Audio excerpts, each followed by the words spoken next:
نہیں ملی. میں نے ان کو کہا کہ ریٹرن میں دے دیں, جو مشکل ہے کہ وہ دے دیں, لیکن پھر بھی میں نے کہہ دیا. سر اگر آج ملاقات نہیں ہوتی تو کیا لائے عمل ہوگا اگلا؟ عمل سامنے آئے گا آہستہ آہستہ. سر پاکستان تحریک انصاف کی ورکر اور پوری قوم آپ کی طرف دیکھ رہی ہے. کورٹ کے آرڈر نہیں دیکھے. CM صاحب یہ بتائیے گا, میں وہاں آتا ہوں نا, وہاں جو ہے اس طرح باتیں کرتے ہیں.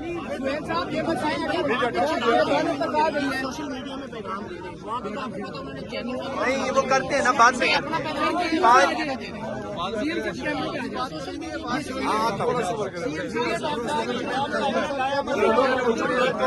یار وہاں سے جواب تو آنے دے, پھر میں وہاں آتا ہوں.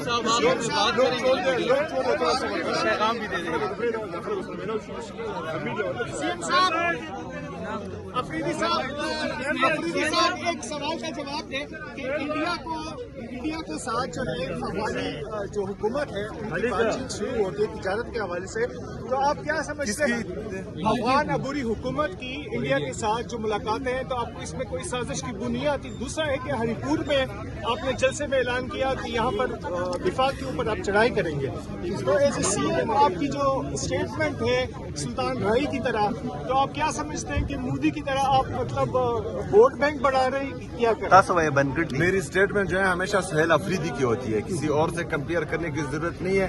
اور میں ہوں محمد سہیل افریدی, نام یاد رکھنا, پہلی بات. دوسری بات یہ ہے کہ وہاں پر کب میں نے چڑھائی کی بات کی ہے وفاق پر؟ سر افغان حکومت اور نہیں, پہلے یہ آپ کہے کہ میں نے جو ہے چڑھائی کی بات کی ہے, میں نے کس پر چڑھائی کی بات کی ہے؟ سر افغان حکومت کے بارے میں اچھا, میں یہ چاہتا ہوں, جو میری ذاتی رائے ہے, میری ذاتی رائے یہ ہے کہ پاکستان کو ہمیشہ جو ہے صرف اور صرف اپنا سوچنا چاہیے. پاکستان اس ہر ملک کے ساتھ جو ہے اچھے تعلقات رکھیں جس سے پاکستان اور پاکستانی عوام کا فائدہ ہو. یہی پالیسی جو ہے ہم نے اپنانی چاہیے. ہم نے پہلے اپنے ملک کے مفادات اور اپنی قوم کی مفادات دیکھنے ہیں, اس کے بعد جو ہے جو بھی پالیسی بنے گی تو انشاءاللہ اس میں جو ہے آپ کو خودداری بھی نظر آئے گی, اس میں آپ کو ترقی بھی نظر آئے گی, اور اس میں آپ کو امن بھی نظر آئے گا انشاءاللہ. سہیل صاحب بات آ گئی ہے تو اس کے بعد PTI کے پاس کیا آپشن رہے گا؟ ابھی آپ مزید کس چیز کا انتظار کر رہے ہیں؟ یہی بات جو ہے میں وہاں تمام کیمروں کے سامنے کرنے لگا ہوں انشاءاللہ, وہاں میں بتا سکتا ہوں. 4:30 بجے آپ کیا عمل دے رہے ہیں آگے کا؟ میڈیا ٹاک میں بتائیں. یہ بھی